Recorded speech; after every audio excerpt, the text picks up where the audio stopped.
Welcome to Idea to IPO. Hello, my name is Jennifer. Idea to IPO has been holding events in Silicon Valley many years. We organize venture capital panels, legal workshops, networking events, and more. Check out our schedule at IPO.com. Our featured speaker today is Roger Royce, and he's one of the top venture capital attorneys in Silicon Valley. And he is also passionate about helping entrepreneurs succeed. Ladies and gentlemen, Roger Royce. Roger, take it away. Okay, thanks very much, Jennifer. And give me a second here. All righty.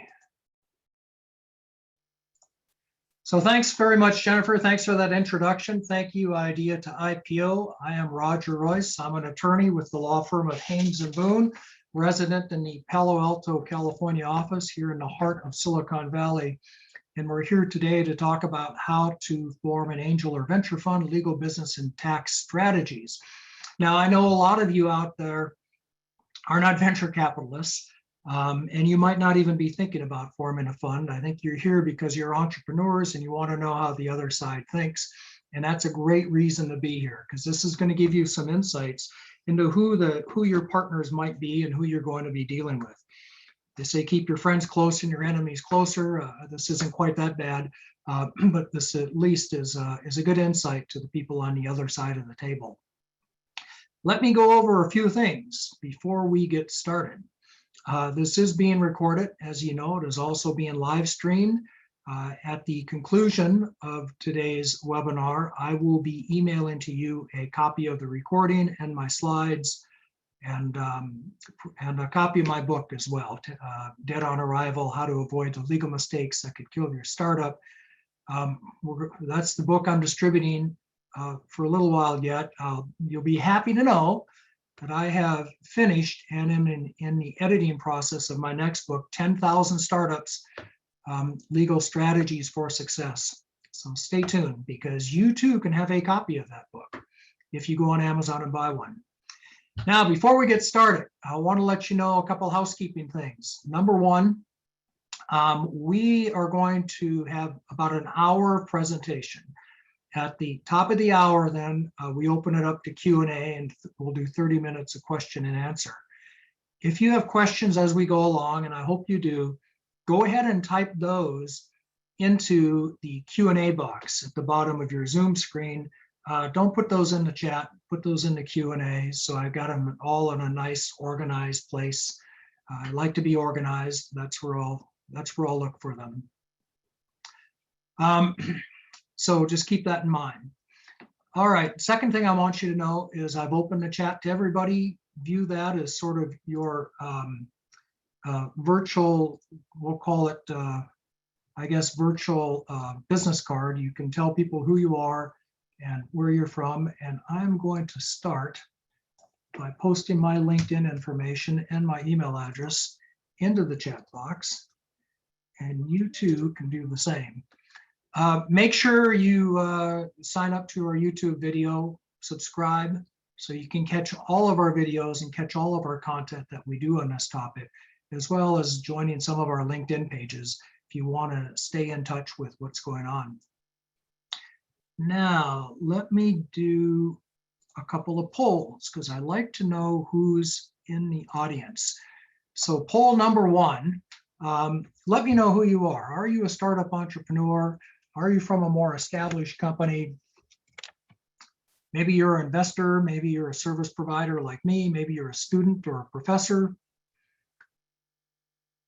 Maybe you're in government, maybe you work the press. So far, mostly startup entrepreneurs, some investors. I'm going to leave this open for a few more seconds.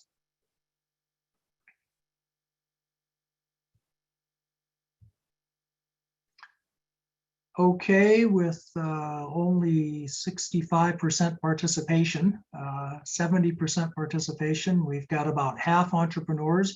Wow, we have a lot of investors in the audience today, like 30% investors.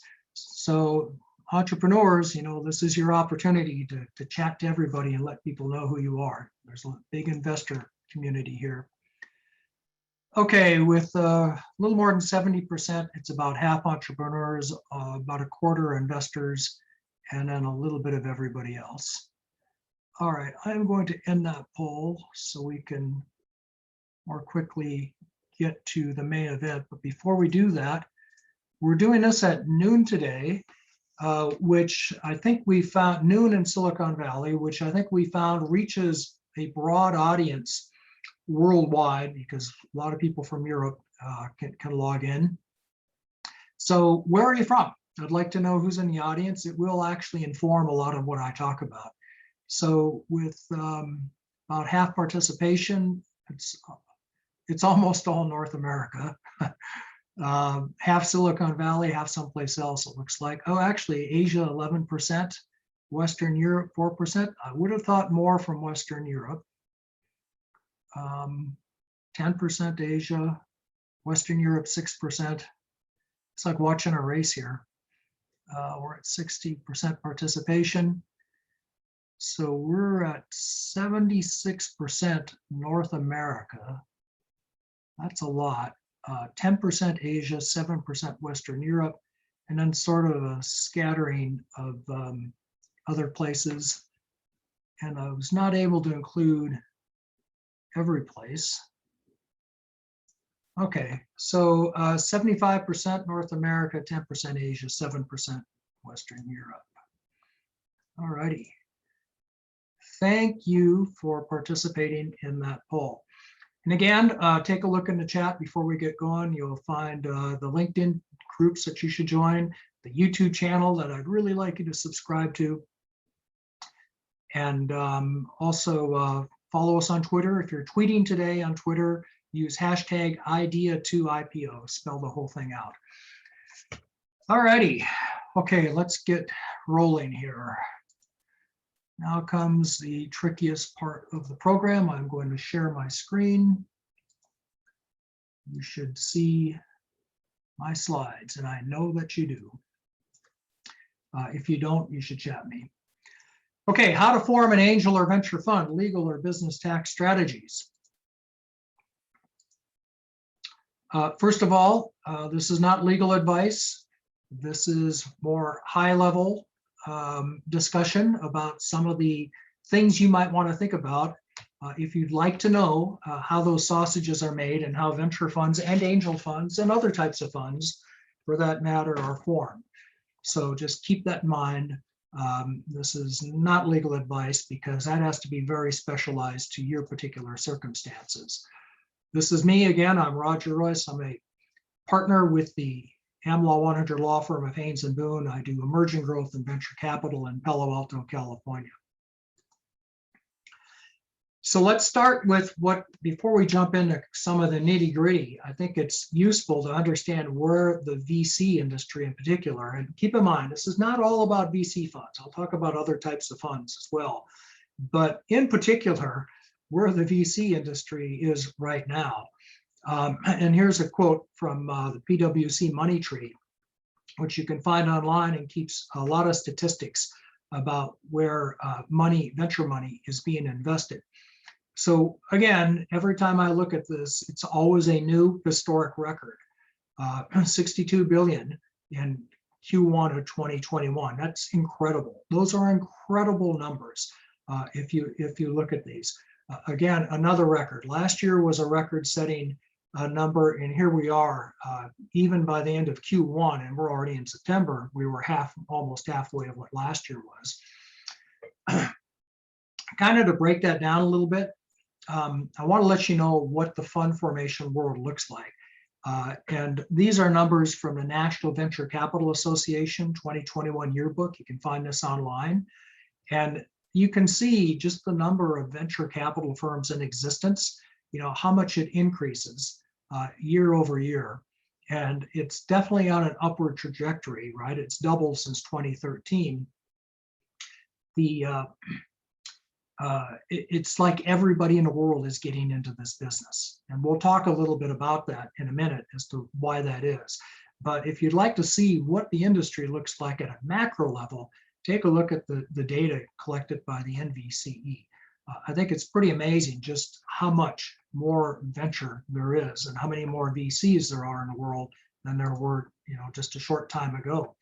Here's another good metric from the NVCA, assets under management by year. And this is a little more granular. It breaks down year by year. I've only got 2020 numbers, but we're up to $548 billion. And you can see it's just on a steady uptick for the last 15 years and no signs of slowing down. Here's another metric that is really kind of interesting, I think. This is venture capital fundraising by year. Again, same source. I'll get into some other sources in a minute, but I want to stick with this. And you'll see that while the amounts being raised, capital raise, that's the green bar, is been on a steady upward trajectory. The fund count has actually, from 2018 to 2020, went down a little of new funds being formed. I think COVID might have had something to do with that. And you'll also see that first-time fundraising has gone down since 2018. So that's an odd trend. And that's one I don't quite understand.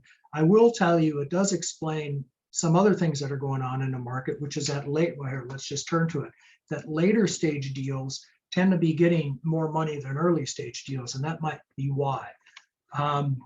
You might view that as an opportunity if you're thinking about being a first-time fund formation entrepreneur. Here's some more numbers. These different source, same conclusions. Deal activity surge, record venture numbers. This is the PwC CB Insights Money Tree, one of the really great sources for this sort of data. And it'd be worthwhile, if you're thinking of doing this, to really take a hard look at some of the data. And again, they come to the same conclusion. We're at record levels. We do have a few people from Europe, about 7 to 9%, as I recall. So I want to let you know we've got the same thing going on in Europe. This is from Crunchbase. And this data is a little more current, but we've had an uptick. Q4 of 20 was down from Q3, but now Q1 of 2021 is up again. So even in Europe, it's on an upward trajectory. So that's enough with the data. That's just to let you know that this is a big industry and there's a lot of money. So now I want to talk a little bit about, we'll talk more about venture capital right now, and we'll get into some of the other types of funds in a bit. But here are some things to think about. And again, whether you're the investor or whether you're sitting across the table, it's good to think about the economics. And I managed to pull from Wealthfront some average. This is average internal rate of return. That's how most funds measure their performance, an internal rate of return. We'll describe that in more detail later. But for now, think of it as the return that the fund is expected to generate. Top quartile, almost 25%. That's pretty darn good. Median, 12%. Okay, I think that still beats the stock market. Actually not. It looks like the S&P market's 12.6, so it's pretty close to the stock market. That means that lower quartile is not doing very well at all. So keep that in mind. One of the themes you're going to hear throughout is that this is a high-risk business. It's a high-return business if you're not top quartile, but it is also a high-risk business. And that's the last bullet point. The top 2% of the funds in the last data I have from Wealthfront, which is 2014, showed that 95% of the return came from 1,000 funds that they measured. So the top 2% of the funds generated 95% of the returns. I'm going to talk more about why that is, by the way, in a little bit. My own theory as to how you should use that. So the first thing I think it'd be good to think about is what a typical fund structure looks like. And what we have here is a very typical fund structure. In fact, this is a rather simple one. We have additional complexities to this, especially if you happen to have investors from California, because the state of California has not changed, but its there's been a recent proposal to change the regulations on the sourcing rules for management fees. And as what we're seeing is that funds are adding in additional structural components to address the California tax situation. That's all I'll say about that right now, other than to just remind you that this is a very tax sensitive business, and you'll always want to be thinking about tax consequences, both federal and state.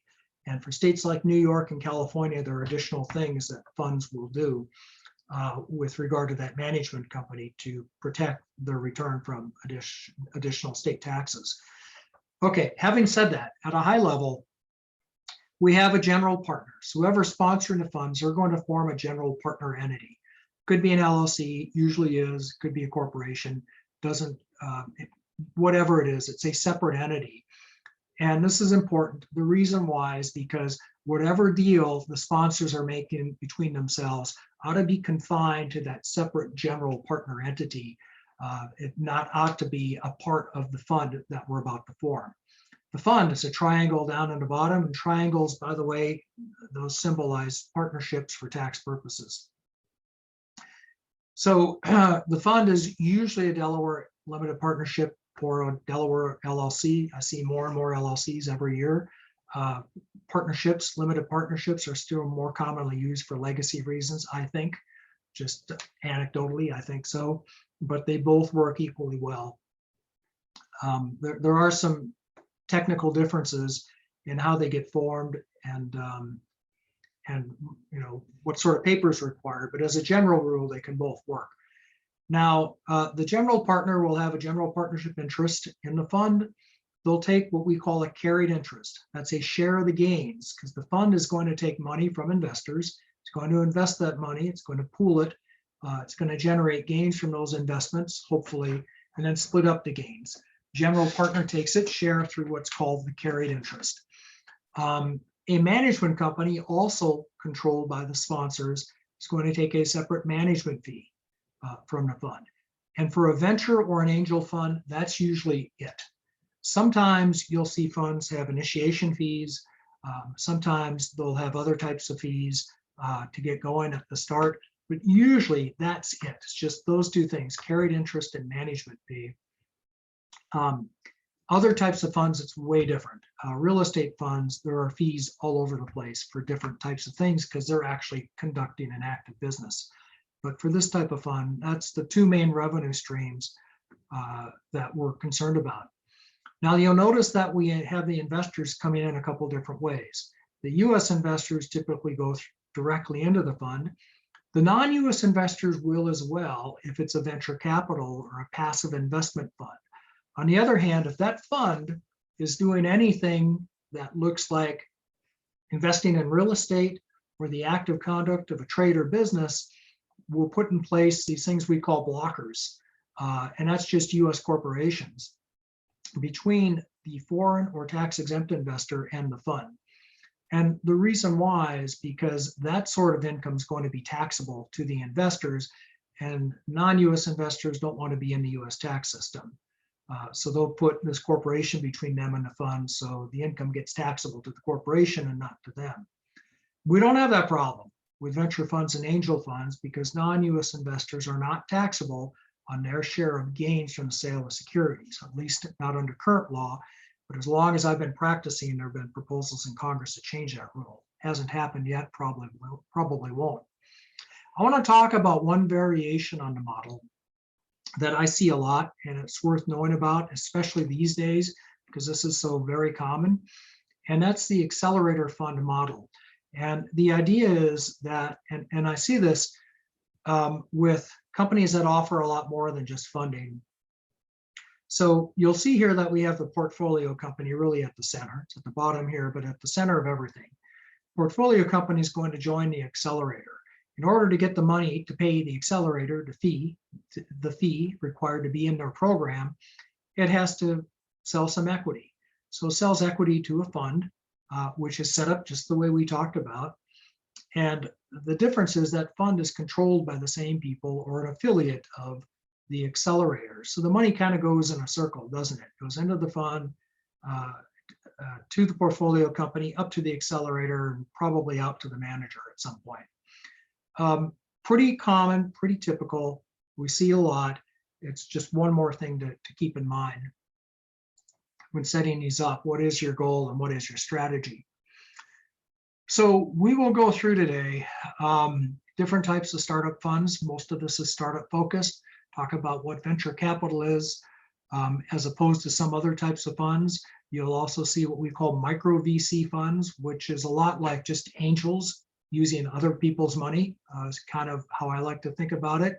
Seed stage funds, which are really early, the first institutional money in, mid stage at Series B and beyond, late stage, and then of course special purpose vehicles, which are LLCs that are formed for the specific purpose of investing in a very specific company or portfolio security.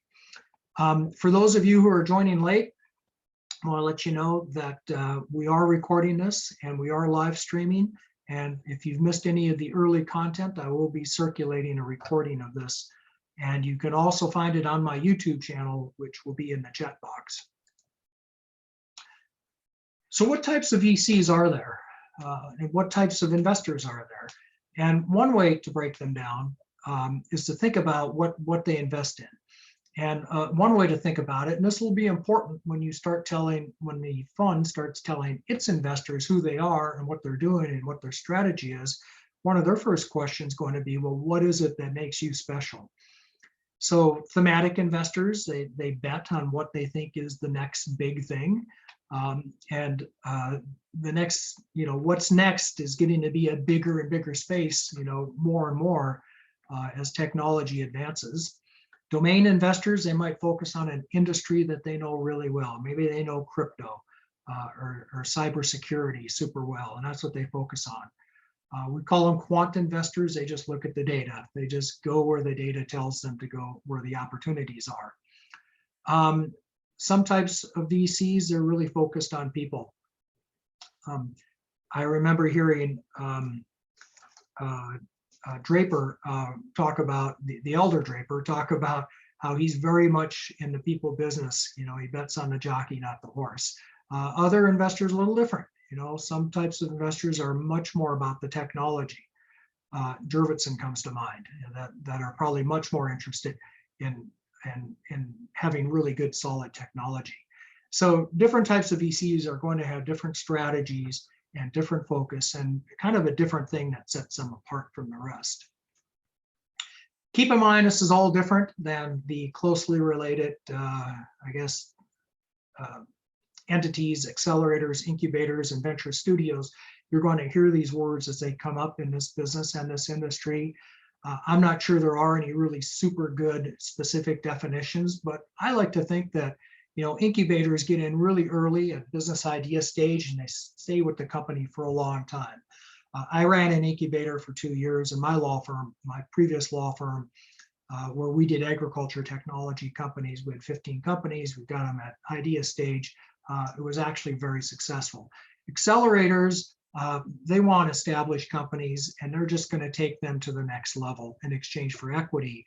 There are a lot of programs that will provide the mentorship, the advisors, the knowledge, and then just take a fee for it and maybe even provide real estate as part of that. I'm seeing less and less accelerators want to provide real estate because the real estate business is, it's not just so easy like we all thought. But nevertheless, there are programs out there that do provide space. And then kind of the new kid on the block, the venture studio, they just create the startup. They give you the team, the strategy, the capital. They're going to be very closely involved. They're going to have a VC behind it, but they're going to be much more involved in the day-to-day operations and strategic decisions and take a much bigger share of the company at a much earlier level. We're seeing more and more venture studios pop up. All good programs, all good ideas, which one's right for you depends on your company. All right, getting back to my structure now. Remember the diagram I put up. We've got a fund and we've got a general partner that manages the fund. The general partner is usually a pass-through entity, right? Like a limited liability company under state law. Sometimes it's a corporation. If it's a foreign general partner, we'll have a corporation usually. That general partner is going to receive a portion of the gains. Sometimes it gets the management fees, but as I was saying, due to state tax reasons, typically management fees are now carved out into a separate investment advisor entity. And again, as I said before, the reason we have a separate company it's not so I can form another company because it's so much fun. It's so that the general partner doesn't have to involve all of its limited partners into its internal operations and politics. For example, the general partner might be given slices of carry with respect to specific investments to different people who helped in the process. But we don't want to go back and have to share that information and get approvals and do disclosures to all the LPs every time that happens. It would be very burdensome. So they just take care of that behind the scenes, behind the curtain in a general partner entity. The other reason why is we really want to, there's a tax reason that I'm hoping we'll get time to talk about later, but we want the general partner to be able to get capital gains tax treatment. That's a lower rate of tax and their share of income. And it is way easier if we have that carry going into a separate entity. And for state tax purposes, although I don't think it's absolutely necessary, just to make it super clear, that's why we'll set the management fee over in an advisor entity. The fund itself will be a limited partnership or LLC, as we talked about. Typically, it'll deploy over 5 years is a pretty usual time frame, and return its investment over 10 years. We usually see that set up as 7 plus 1 year extensions. And one of the first decisions you'll have to make in forming an entity is to target fund size. Now, this is I see the comment, yeah, I know Bill Gross, and his Idea Lab was a very successful venture studio. Did some work with them years ago. Down, I think it's in Pasadena, wasn't he? You're down in that area. Anyway, fund size is going to be super important because we really have to get that established up front, because investing in a $10 million fund is way different than investing in a $100 million fund. And actually, some of the sources I'll be citing later have a real preference for smaller funds on the theory that no one gets rich on management fees anyway, so we don't need a big fund to generate big management fees. And that smaller funds can be more nimble, they can act more quickly, they don't have the huge demands that large funds have them to cover overhead and then pay back the kinds of returns we'll talk about. Whatever you decide, that's a decision that has to be made early on. So the fund investors, think of venture capital as a subclass of private equity when we think about all the ways that people can diversify their funds, right? They can be in public equity, they can be in bonds, they can be in cash, and then there's this class called alternative assets. And within that class, alternative assets, there's private equity, and within private equity, there's venture. Is kind of a way to think about it. So what I'm saying is, for the LPs, for the investors, this is part of a diversified strategy, a diversified portfolio. Those investors are not only individuals, a lot of them are pension funds. A lot of them are endowments and foundations. It's like universities have their endowments. They got to park that money someplace. You find finance and insurance companies have cash that they need to deploy. A lot of family offices and high net worth individuals, honeys. And then not very much, I think less than 2% comes from corporate funds, but it's still out there as a source. So that's where the investors in the funds are coming from. And what the investors are going to want to know when you go talk to them is, first of all, what are you going to invest in? Remember what I said about what kind of fund are you? Are you thematic? Are you domain? Are you technology? Are you people? Why you? Why are you the best suited fund to go pursue this strategy? And here's another good one, why now? Why is now the right time for us to do this? Keep in mind, this is a super high risk business, but it can be super high return if you answer these 3 questions correctly. But the first thing you'll have to do is convince your investors that you have the right answer. As part of their due diligence, just like the investors diligencing the company, the fund has to go through the same thing. It's like Bob Dylan says, we all got to serve someone. How's that line go? You might be a captain, you might be a thief, we all got to serve someone. Well, the fund, the venture capital fund, They have to serve their investors. So they're answering the same questions that you are as an entrepreneur. What's your management team like? What kind of experience does it have? What kind of expertise does it have? All right. What's your strategy? What kind of companies are you going? How are you going to source your companies? Where are you going to find them? Why are you going to get in before, when there's still hot opportunities, and there's lots of opportunity for increase in investment? What stage are you at? Are you seed stage? Are you early? Are you mid stage? What sector? I mean, what industry? And again, the size of the fund, which will determine a lot of the size of the investments that the fund will be making. Structure, fees, carry, governance. I'll talk more about that in a minute. And track record, super important. What have you done in the past? Do you have previous funds? Is this fund 5? And you've got lots of IRR that you can show me. Who are your co-investors?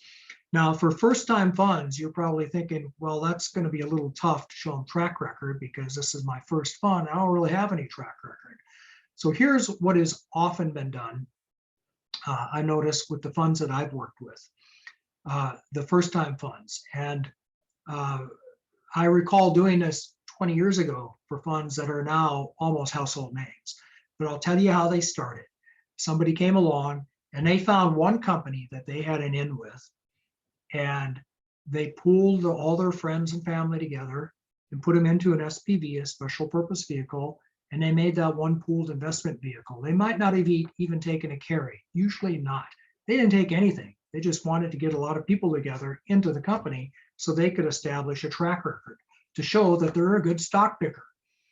I see a lot of first-time funds that will come along and say, this is my first fund, but I've got track record because I put together these SPVs that invested in these companies, and this is all the good things that happen. Now, here's a little aside. Here's some insider baseball here. There's going to be an overwhelming temptation when you're talking about track record to talk all about all your successes and not so much about the ones that didn't do so well. I'd encourage you to be forthright with that information, because sophisticated, savvy investors are going to want to know when they ask about your track record about everything. They're going to know about the misses as well as the hits. So just keep that in mind, and they're going to ask. And if they do ask, and at that point, if you haven't told them, you'll have to, or you're going to look kind of foolish. And if you decide that you're not going to, then I'd invite you to kind of walk on down to the courthouse in San Jose and listen in on the Theranos trial, and you'll see what happens when you're not completely honest with your investors. So this is one where I'd encourage you to be very upfront about your track record. Some fun metrics. Investors are going to want to know the size, and that includes reserves, by the way, meaning that the fund will be making investments, but then it's got to have follow-on capital. It'll include stage, we talked about that, early, seed, or late. Sector, what industry, what market. How many companies are you going to invest in with this money? That's a really good question, because the nature of a venture fund, more than other types of funds, is that you take an active role in those companies. You're going to sit on boards, right? There's only so many boards you can sit on.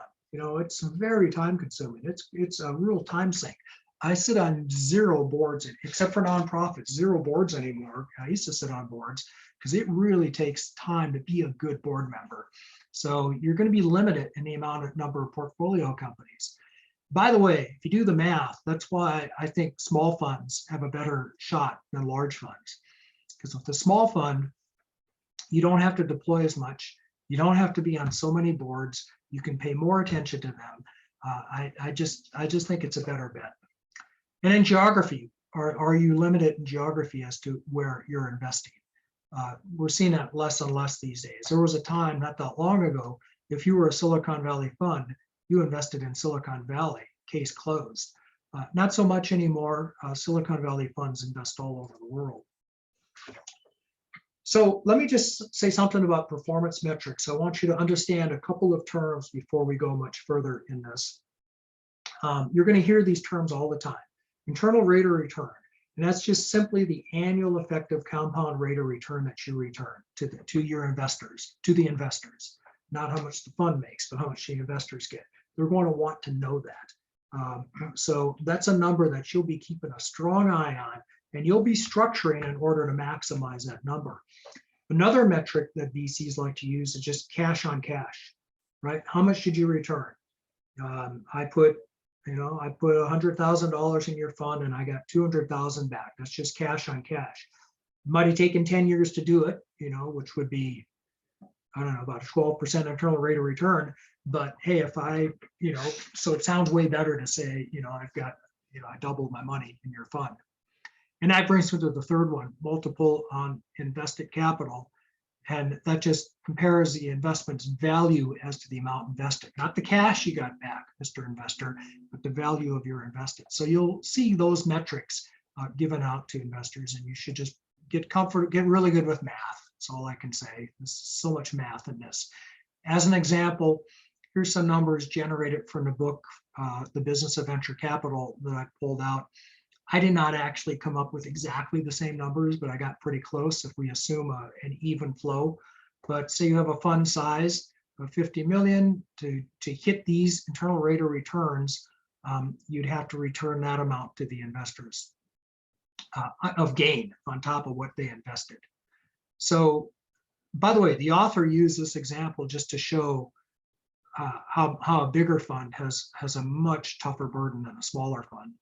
A $400 million fund, if you just work through to all the math, that's like $1.5 billion of gain they're going to have to create at the fund level. And since they'll have about 20% on average of the companies invest in, that's like 7.5 billion of value that has to be created to hit their 30% IRR, which is what fund investors really like to see or want to see. So enough on that point. Check out the book. And by the way, I've got a bibliography at the end of the slideshow that lists various resources and books you can read. Fund economics. Carried interest, usually 20% of gains, almost always. Management fee, depending on the size and stage of the fund, it's 2 or 2.5%. Sometimes it shifts, sometimes it decreases, etc. The management fee, to pause on that for a minute, that is a fee based on committed capital. So if you have a $10 million fund, I know that's small, but let's use an example. You have a $10 million fund and you get a 2% annual management fee. That means it's 2% of 10 million every year for the term of the fund. And sometimes it'll reduce when you get later in the fund because there's nothing left to do after you've made your investment and now you're sitting there waiting for it to mature. It's calculated from the date of the closing and it usually stops at the end of the fund term. But again, it may reduce because you get later in the fund and there's less for you, the VC, to do. One of the decisions we make in the documents is who has to bear the burden of the management fees. The LPs will want it allocated against the carry. The GP might want it allocated against the LPs. Those are things to look at. For a little while, I saw some feeless funds, meaning funds that had a carry but no management fee, but they had other types of fees, an initiation fee, something like that. And I remember, it was many, many years ago. It was probably 15 years ago. There was a VC who told me he was not too concerned, about the carry because he's not too concerned about the management fees. It would have a management fee, but that's not the issue, he told me, because I remember him telling me, he says, I remember this distinctly. He says, nobody gets rich on management fees. Since that time, his fund has not done very well, but he's gotten very rich on management fees, as far as I can tell. Let's think about that for a minute. Let's suppose you have a $50 million fund and you have a 2% a year management fee. Okay, that's $1 million by my math. 10 years, that's $10 million. It's a lot of money, right? It's a lot of money. And the idea is it goes to cover overhead, but I think there is some room in there for some salaries. So because of that, we saw some feeless funds for a while, but I don't think the idea really took off because there really is overhead to cover in that transaction. Carried interest, sometimes that's tiered so that it increases after the company hits a certain IRR. Do you know what I mean by that? So in other words, we say, look, the carry is going to be, 10% and, until you get an 8% return, then it goes to 20%. And so we can have very, very complex calculations. I'd encourage you not to do that. First of all, because the drafting is usually not right. As a lawyer, I will just tell you that. You can't anticipate every possible permutation. So you're creating a potential for disputes down the road. But secondly, who needs all that complexity? Anyway, sometimes you do see it tiered. By the way, venture funds will sometimes have a hurdle rate, where in other words, you have to, well, we'll talk about that later, but the idea is you have to clear a certain return to the investors before the general partner gets a carry. I see less of that now, and I see it almost never in small funds. How's it calculated? Again, we talked a little bit about this. Is the carry going to be against the total fund gains, or is it the gains net of the expenses of the fund? When does the GP get the carry? There's two real ways of doing this. One is called the European waterfall, where the GP gets their share of the gain after the return. So in other words, the distributions go to return the contributed capital to the LPs, and then the GP shares. And then there's a form of American waterfall called deal by deal distribution. On every successful exit, we calculate the carry.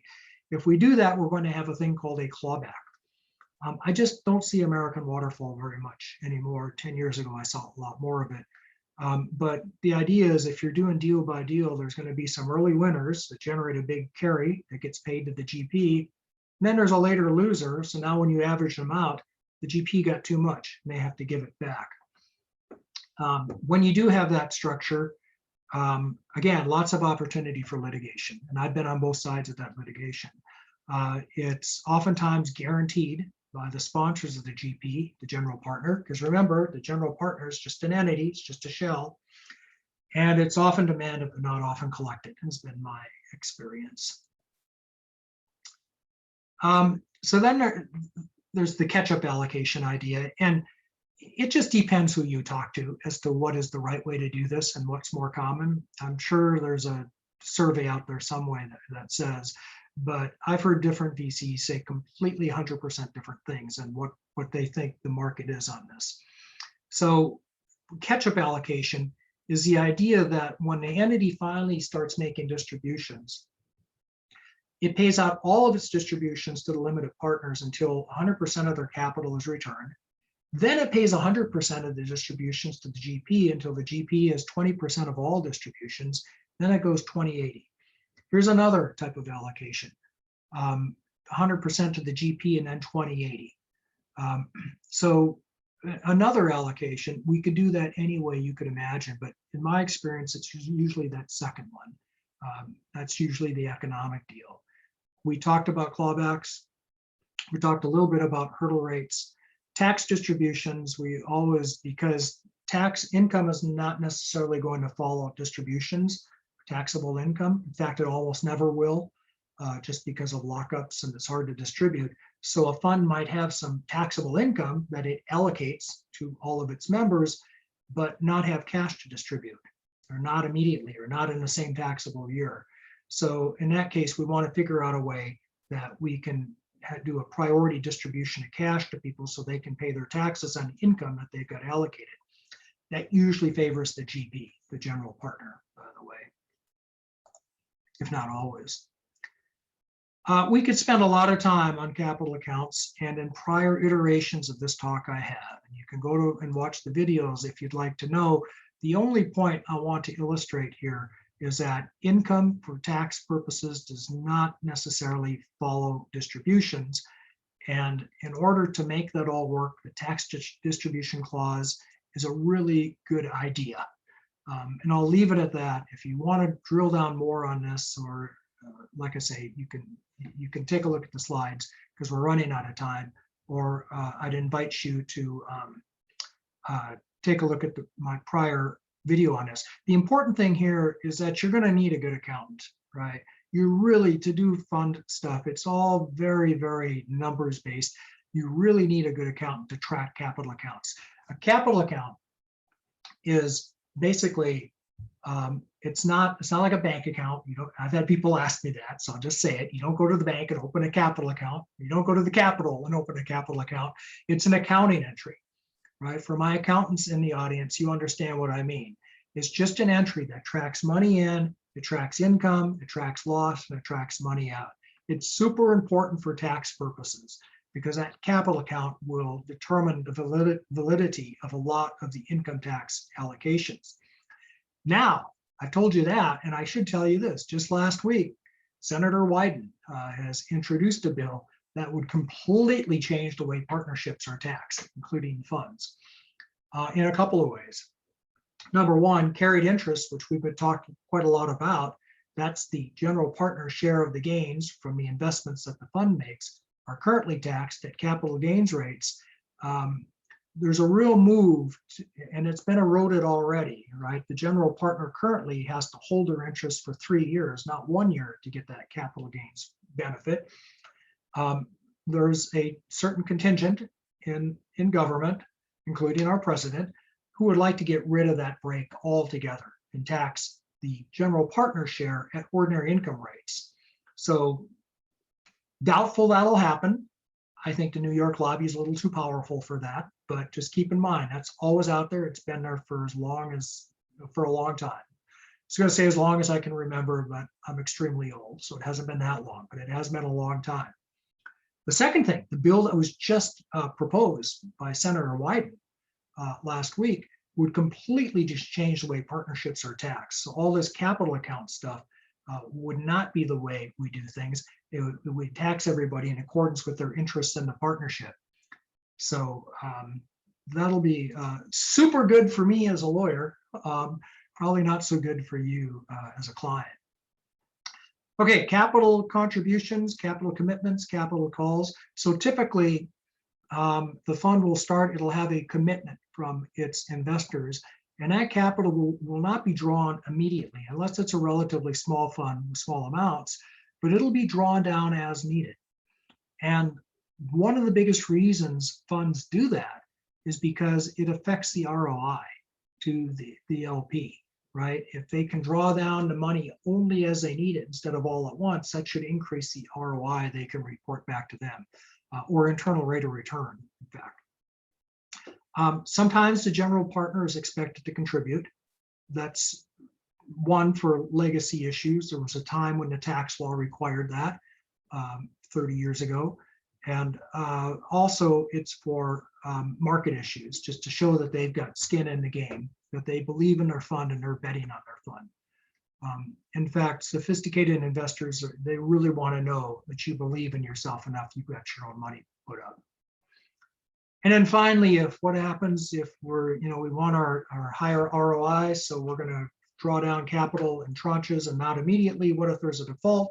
And I promise you there will be. If you have any significant number of investors at all, circumstances change, people get divorced, the economy turns, the market, the stock market goes down, whatever, they won't want to fund. And we always put in clauses that say, here's what we're going to do if you don't keep your promise. So, and they can be very draconian. Usually there's an initial closing and a final closing, and we charge people interest for getting in late. If it's a really delayed final close, we'll do what we call a book up, meaning they don't get to participate in the early gains. Additional partners, after everything's said and done, sometimes we have to go back and amend to bring in additional partners. We do that in small funds fairly regularly. Typical fund will distribute as soon as it can, as soon as its investments are liquid. Typically, there's a committee with the limited partners that value those investments for purposes of distribution, because that's how you calculate carry. And rarely do I work with a fund that has the ability to reinvest capital. That's not a typical angel or VC fund. These guys, they just want their money and they want out. Reports. You'll be expected to provide financials. The market usually requires audited financials for certain types of funds. Most of them, the law requires audited financials. If you're a retail buyer fund, for example, in California, you'll provide tax information to the investors. I always like to let people do website reporting to make it easy. And again, here's another tip for you. The back office support that's going to be required is a lot more than you might think. And there are professional back office support organizations. You absolutely should use those folks. because it is way more difficult than you might think. Just the accounting, the reporting, just tracking the investors, because they're all constantly going to be transferring to their kids or to their IRA or whatever. So use professional back office support. Almost everybody I work with decides they're going to do it themselves for a little while, and then they end up, after realizing how hard it is, getting a support organization, an accounting firm or bookkeeping firm or a fund administration firm. So a little tip, I'd suggest you do that. Other terms, the LPs will want to be on the investment committee. One thing I want to go a little more quickly here, because there's a couple points I do want to get to. Does your fund need a PPM? Is a question we get all the time. And as a legal matter, if you have a small fund and you're going out to a lot of people you know real well, they're all accredited investors. No, legally, probably not. We do some risk factors, we do some tax factors, make a few disclosures, and we're good. But as a marketing matter, a PPM is a private placement memorandum. It's like a prospectus. It's a disclosure document that describes to your investors what it is you're doing. It tells them all the things I just told you you need to tell your investors about.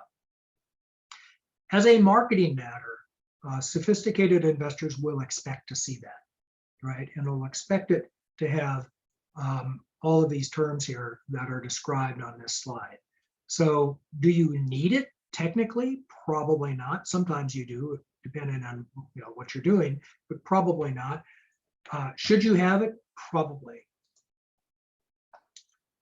A little bit on securities law issues. We could talk for several hours. I just want you to know that yes, the securities laws do apply to funds that they're selling securities when they're selling interests.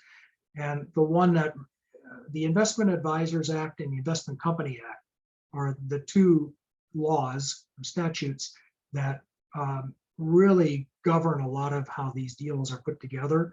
And you're going to rely typically on the venture capital exemption.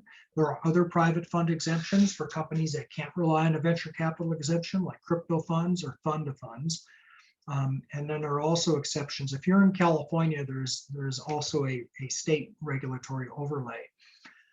Don't have the time to talk about that now. I will tell you that it is the most complex and one of the most significant things about this, because if you blow the securities law compliance, you could have major problems. There are a million other regulatory matters with a fund. This is a highly regulated business. Didn't used to be that way. It is now. It requires specialists. If you're going to use placement agents, which we'll talk about in a minute, you need to know about broker-dealer law. Almost every fund will have to file Form ADV under the Investment Advisors Act. If you're taking money from 401ks, you have to worry about ERISA. That's the, what is that, Employment Retirement Income Security Act of 1974. If it's a crypto fund, who knows? You might have, it might be a commodity. You might have, it might be a financial instrument. You have to worry about the regulation of crypto funds. There's a whole list here.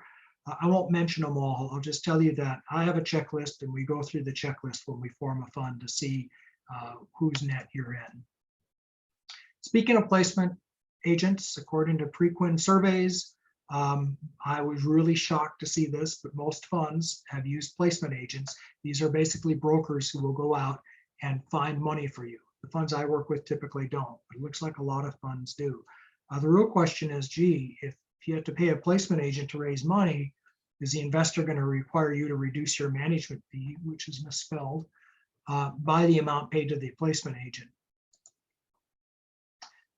Tax matters, I'm going to pause on one, and then we're going to go to questions in a minute. We've got this relatively recent statute since the Tax Cuts and Jobs Act of 2017 called IRC 1061. Not everybody has decided to treat this consistently, but I will tell you that generally what it means is that in order for you to get your 20% capital gains rate on carry, you have to hold your interest for 3 years. And the fund has to hold its interest in the security that it's sold and from which it's allocating gain to you for 3 years. So the reason I'm pausing on it is because it only applies to it only applies to the applicable partnership interest, which is for services generally, not if the GP put their own money in. So we'll oftentimes split the entities up and have the GP come in as an LP as well. So we don't have any confusion about that. Your management fee is going to be taxed at ordinary rates. As I said, sometimes, well, first of all, there's some state tax planning to do around that so that you can avoid or minimize the amount of tax paid on your total gains from the fund if you're a manager, because states will tax management fee. California will tax management fee based on where the investors are located. That's how it allocates it. So we want to just carve that out and not let the states get their hooks into the carry, which is not going to be taxed by California if you're a non-resident manager. Now, at the federal level, there is a strategy that you've heard about where somebody says, look, I got to pay 37% on management fees. I pay 20% on carry. I'll tell you what, you give me a little less management fee and a little more carry. That's the strategy. You see that language in all the fund agreements. There are extensive regulations. I will just say that the IRS is hostile to that strategy. All right, RISA, we mentioned AML, KYC. Yeah, super important now, more and more so all the time, that you know your customer, you have good privacy policies in place, especially if you're in California. You know, with that, we're sort of towards the end. I'm going to leave the foreign fund stuff for the Q&A and the SBIC. Here's a couple of books that you might want to take a look at. Secrets of Sand Hill Road, Scott Kapoor, The Business of Venture Capital, that is like the Bible, and then Venture Deals, which is more about the investments the fund will be making and how it structures those. Now, with that, again, I'm Roger Royce. I am a tax and corporate partner in the Emerging Growth and Venture Capital Group at Haynes & Boone, Palo Alto, California. I'm going to turn this over to Q&A. So the first thing I need to do is stop sharing my screen. All right. And let me go to the Q&A. If you have a question, like I said, take it out of the chat and put it into the Q&A box, because I'm going to read these from the Q&A. Okay, well, we got a lot of questions. So the first question, hello, everyone. Good question. The second part to that question is, my startup is in an idea stage. How can I get funding? Well, you're in the right place. 30% of the people here are investors. We do a whole series of presentations on how to get funding for your startup company. I won't go into it all here. You can watch it on my YouTube channel, which I hope that you've subscribed to by now. As a general rule, you're in the right place. You're doing the right thing. You need to go to events. You need to shake hands. You need to meet people. There's nothing like meeting people and getting a warm introduction. Idea stage, you may be a little too early for the venture capitalist. So find yourself an accelerator, an incubator, a venture studio, or a very friendly angel. And again, we do a whole hour on this topic. How, speaking of which, let me go ahead and post that. How is the current investors market for technology solutions aimed for small and medium business? How's the current investor market for tech solutions aimed for small and medium business? Well, that's kind of a broad question. But I will say that most of the VCs, despite those numbers I put on the board, or maybe because of them, I will say that most of the investors I talk to are saying that the market is frothy, which means there's a lot of money chasing too few deals. And but you say technology solutions aimed at small and medium business. Yeah, I think that's the right way to look at it. Where's your market? You know, how are you going to make money? Not so much how great is your technology, but why are people going to buy this technology? Yeah, if you've got the right solution and the right team and the right product market fit, then you're in a good place right now. By the way, one of the reasons there's so much money in the market, it's not just that there's a lot of venture capital and a lot of angel money. The crowdfunding platforms have just exploded. I mean, there's tremendous amounts being invested through crowdfunding platforms. And the law changed this year to increase the amount that could be invested in a crowd financing, what we call Reg CF, from $1 million to $5 million. And that's huge. That's huge. The law also changed to allow what they call testing the waters, because before people would go out on crowdfunding sites and they're a little nervous about even starting, because if their crowdfinancing failed, the whole world knows about it. It's public. Well, now they can go out and test the waters, meaning you can go on Facebook and say, hey, Facebook friends, if I were to do a financing of this company, would you actually throw some money at it? So, and then the third big change was the use of special purpose vehicles and crowd financings to aggregate investment money. So the crowdfunding and crowd financing market, I think, has gotten a lot bigger. All right, will you send the PowerPoints at the end? Yes, I will. You'll get my PowerPoints and you'll get the video and you'll get my book as well. How do management fees get paid back to the GP and associated entities? Yeah, you know what? Maybe I did not explain that as well as I could because I had a lot of slides. So let me go back to that slide and pause on that for a minute. And I'm going to share my screen again.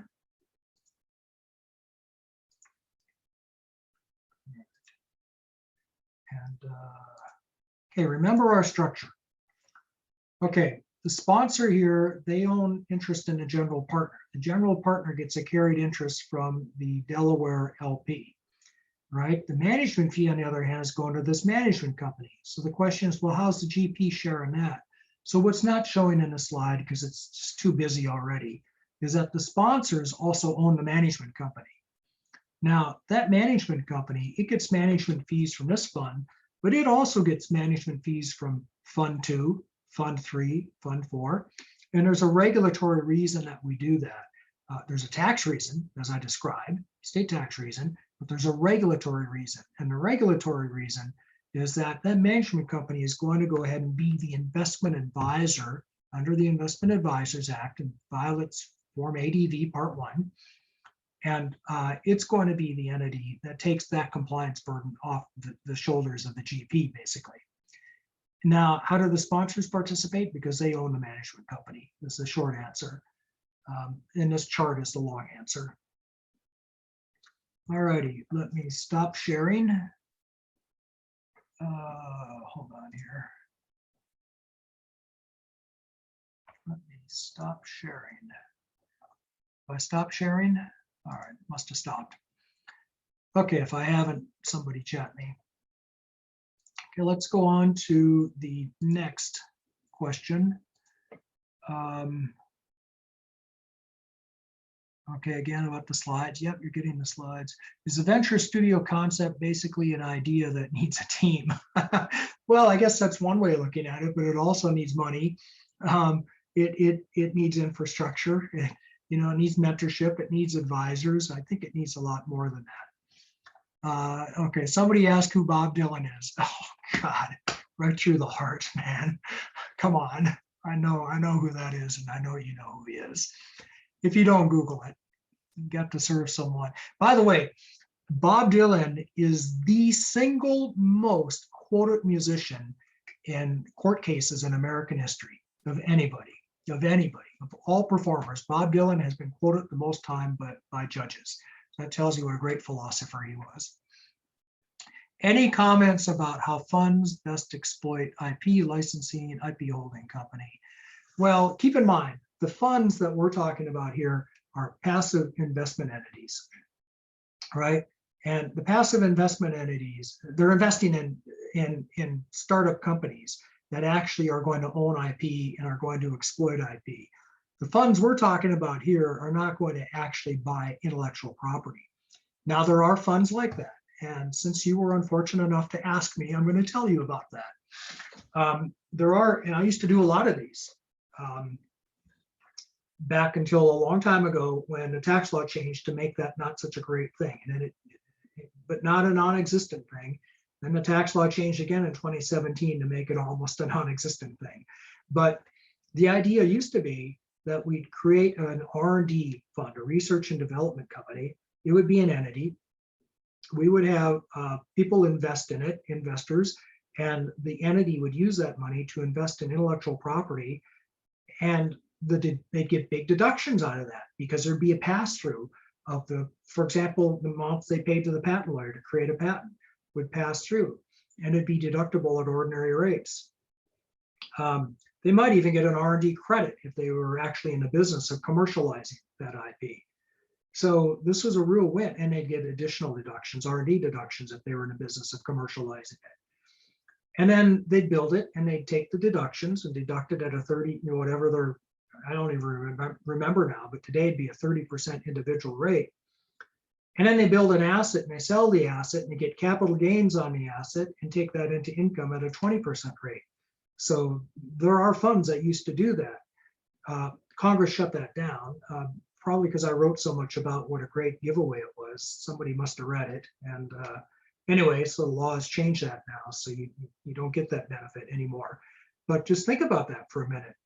There was a time not that long ago, 5 years ago, you could invest in a patent, and say you pay $100,000 for the patent, and you deducted that 100,000, so you're at a 37% rate. So you know 100,000, that's 37,000 in taxes you save, and then you turned around and sold a patent for $100,000. You're at a 20% rate on gain, so you pay 20,000 in taxes. You net $17,000 with no economic gain.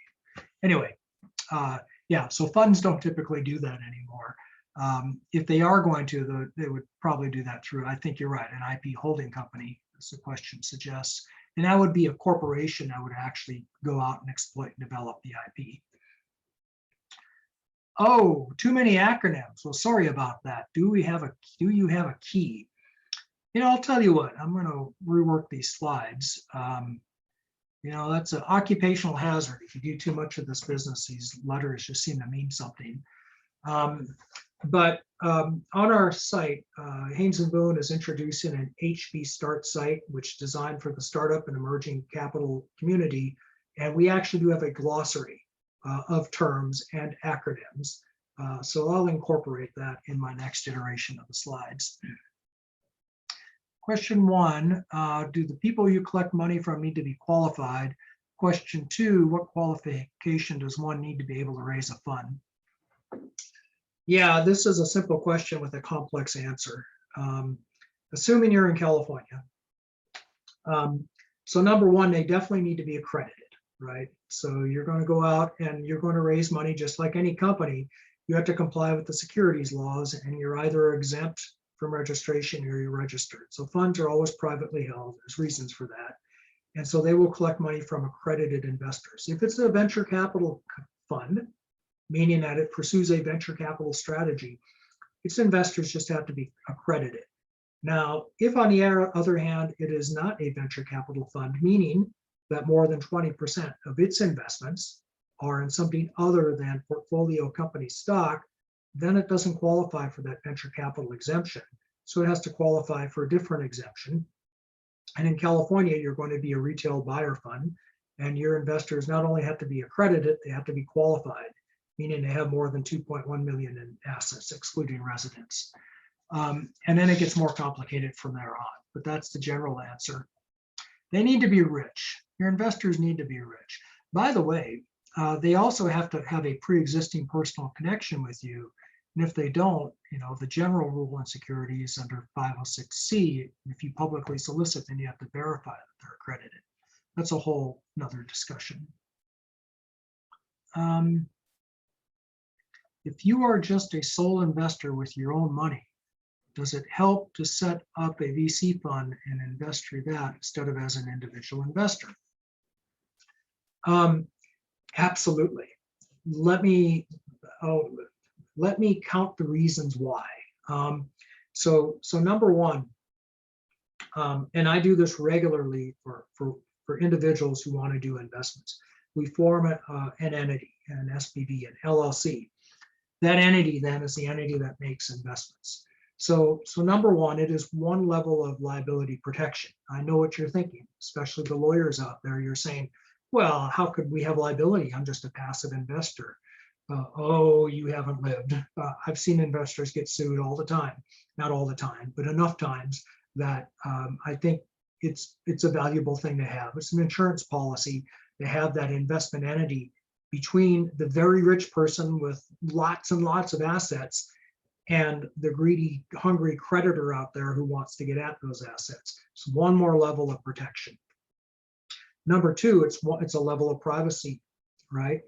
The company you're investing in, they're going to have that entity on a cap table. That's going to show up someplace. A lot of people are going to see it. I don't care how many NDAs you have, it's going to get around. Maybe you don't want, people knowing what you're investing in. So it's a level of privacy because you've got an entity between you and the investment.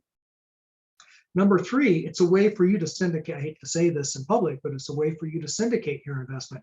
Suppose you want to gift some of your interest to your non-accredited son or daughter, right?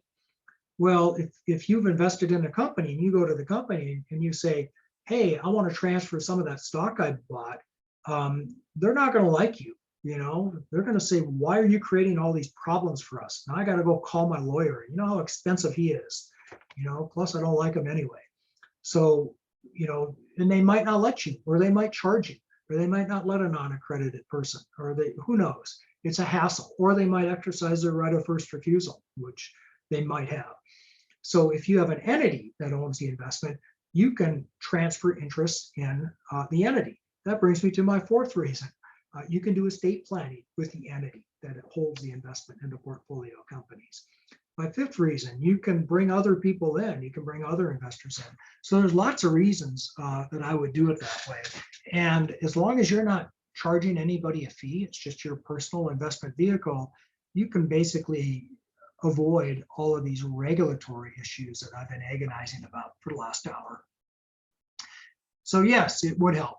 I wouldn't call it a VC fund. I would call it an investment entity, an SPV. You can call it a fund. Probably a limited liability company would be best. A Delaware limited liability company, for that matter. Let's see. Is there any difference between a VC fund and a hedge fund, or are they the same? No, they are not the same. Not at all. They are worlds apart. My firm will form hedge funds. I won't. They're just too different. And the distinguishing, I guess, characteristic.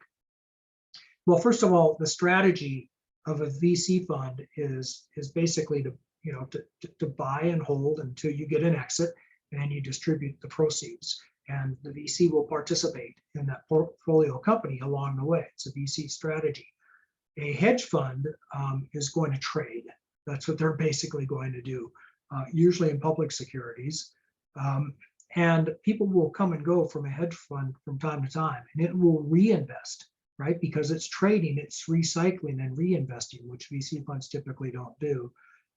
So you got to have a mechanism for buying people out as they come and go.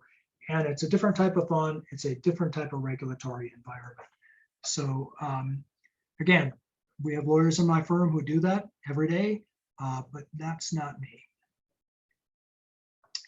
Questions regarding convertible notes held by an SPV.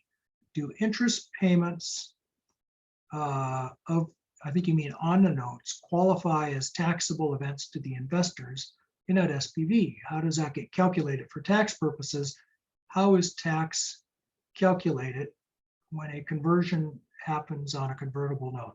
Wow, that's a lot of questions, but let's talk about them. I happen to know all the answers. I'm Mr. Whizzer on this one. So again, I date it myself. I know, Rob, you'll tell me. I'm telling everybody how old I am by talking about a 50-year-old cartoon. Anyway, interest payments on the note are taxable. Interest is taxable to the investors in the SPV. The SPV is going to be typically, doesn't have to be, typically it's a pass-through entity. It's an LLC or partnership. And when interest is paid by the debtor to the note holder, the SPV, that passes through to the owners, and they pay tax on that interest. And if they're individuals, it's at a whopping, ordinary income tax rates, currently capped out at 37%. That may increase, by the way, under the Biden proposals, a couple percentage points. So that's a really bad answer. What's even worse is there's this thing called OID, original issue discount, that will tax that SPV on deemed distributions of interest, not even real distributions, if that note is under market and there's what they call original issue discount in the note. that's all I'll say now about that. If you've got, another hour, we can talk about OID. It's very complicated. But suffice it to say, interest is taxable to investors. You know what's worse? When a note converts, suppose you say, oh, I'm going to fix you. I'm just not going to take the interest. And, it's got, let's say we've got sufficient stated interest, so we don't have OID. But instead of taking the interest, I just let it ride.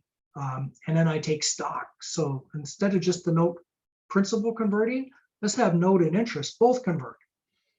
You know what? It's even worse because now you get taxed on the value of the stock in exchange for the interest, and you don't even have the cash at that point. You got stock, right? So that's one of the reasons we all hate convertible notes and love safes anymore in the Valley, because interest can be problematic.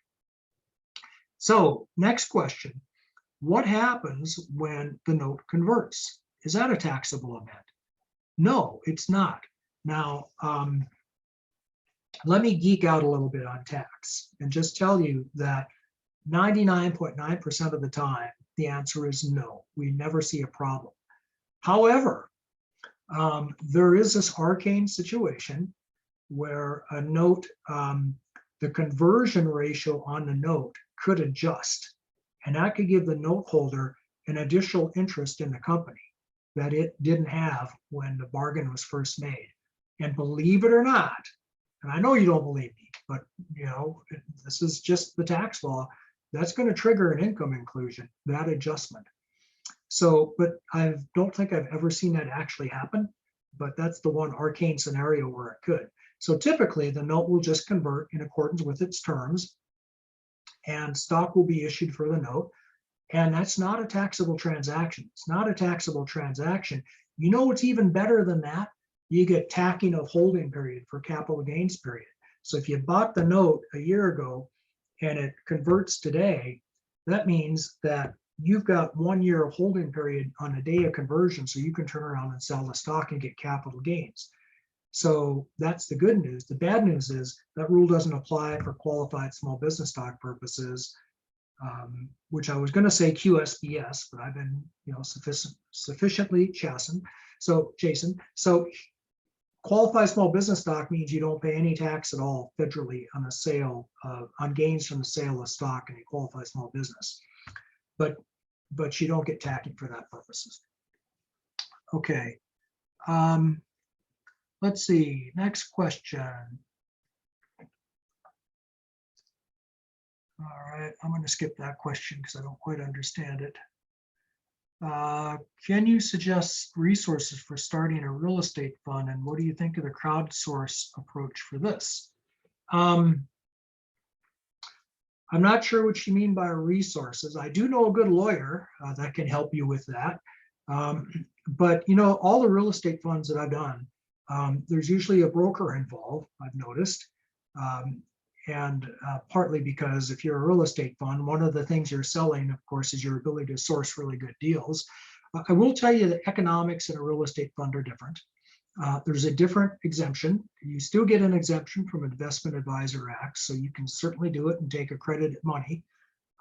But the economics are different depending on what that fund is going to do, just how involved it will get. For example, are you buying and holding a passive structure?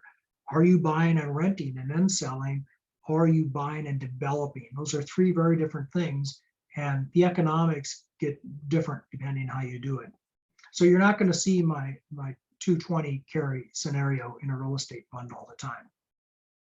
What do you think of the crowdsource approach for this? Yeah, that's been applied successfully since 2012 now, since the Jobs Act, that people are crowdsourcing real estate investments. And it's not all that novel to do it that way. So I think it's a strategy that can work. The problem, this is not law, this is just me talking, but the problem I think we've seen with crowdsourced real estate is I think that people just really like to invest locally, because I've been involved in a few of them. And if they can see the building down the street, I feel like that's a better sell to an investor than if you're going to try to get an investor from across the country. Now, having said that, I know there's a million examples where people will invest in big projects that are not local, just based on the strength of the team and the metrics and the numbers and the projections, and I get all that. But when it comes to crowd financing, I've heard that, and I've seen that, and I believe it's true that, I think local is probably better. But the fund structure is ideal for that, in answer to your question. How important are proper structures, HR, financials, patents, operational for investors? What's the most common error when the idea carriers are getting into partnership with investors? What to be aware of to get the best deal for all? Well, that's a lot. The answer is you should listen to one of my other webinars on startup basics and startup legal mistakes and all of that. But that's the long answer. That's the several hours long answer. The short answer is yes, it's very important, but some things are more important than others. So for example, patents, probably important depending on who you talk to. I like patents. I think patents are good, but they have to be good patents. They can't be junk patents. Investors tend to like patents, is my experience. So, but they are going to diligence them. So make sure you've got good patents. Financials, they cut you a break on the financials because if you're a startup company, you probably don't have that much to report anyway. So you'll usually be able to cut some slack if you're still on QuickBooks. HR, this is one that a few years ago, especially in Silicon Valley, investors would say, yeah, we know you're not doing your employment compliance right, but we'll just factor that into the decision. And it's not that big a deal. I don't think that's true anymore because the penalties are so severe for getting HR issues wrong. It can tank a company, and it does over and over again. So I'd want to make absolutely sure that you don't have misclassification of employee issues, that you're complying with, and we know you're not going to comply with wage and hour laws, but do the best you can. Okay, do the best you can is the answer. So that stuff is important, and the more buttoned down and tighten that up that is, the better your valuation is going to be, and the higher your chances of success. Okay, next one. Would you have a limited partnership agreement for each investment? No, you could, but a pooled investment vehicle means you have one limited partnership, and that one partnership takes in money from lots of investors, pulls that money, and makes its investments. If you do a separate partnership or LLC for each investment, that's a different strategy. That's the SPV strategy, special purpose vehicle. So the answer is you could, depending on whether you're a pooled investment vehicle or whether you're doing a lot of one-off events. I've invested in 10 startups. Should I set up an SPV, LLP, or separate entity for each startup I invest in? Assuming you have stock in those startups, what I would do is I would have an SPV, just a limited liability company that would hold all 10. Now, there's a little bit of risk in that you're mixing the risks of each of them and infecting the others, but it's low. It's low enough that we would do it that way. That's how we would typically do it. You wouldn't set up an SPV for each investment.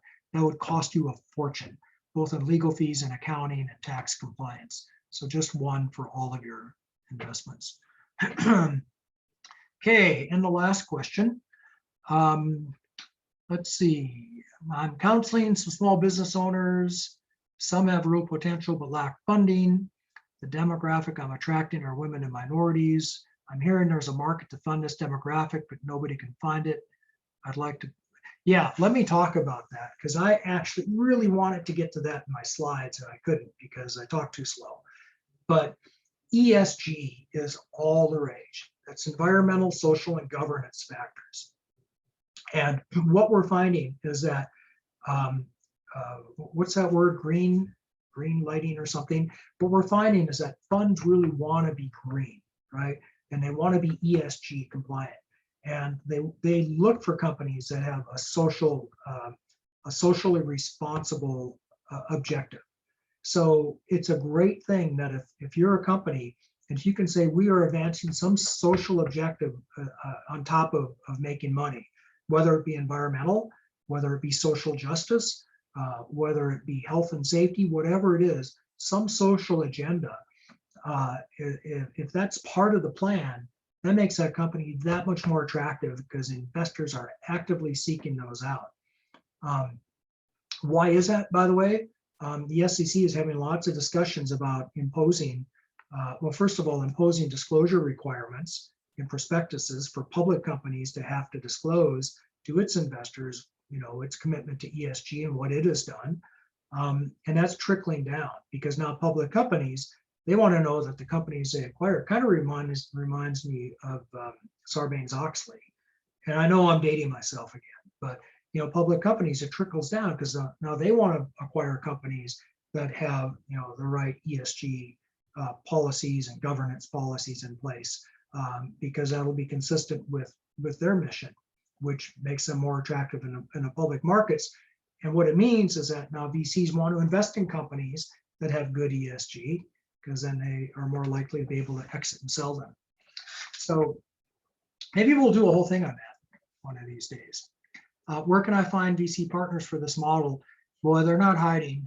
Just go out and take a look around. Check LinkedIn, the greatest CRM system ever invented, and you'll find that which venture capitalists are more concerned about ESG and which are not. Okay, with that, we are at the end of our hour. I want to thank you all for being a good audience. Sorry I did not get to all of your questions. I hope you're able to chat with everybody in the chat box. With that, I am now concluding the webinar. We will see you next time.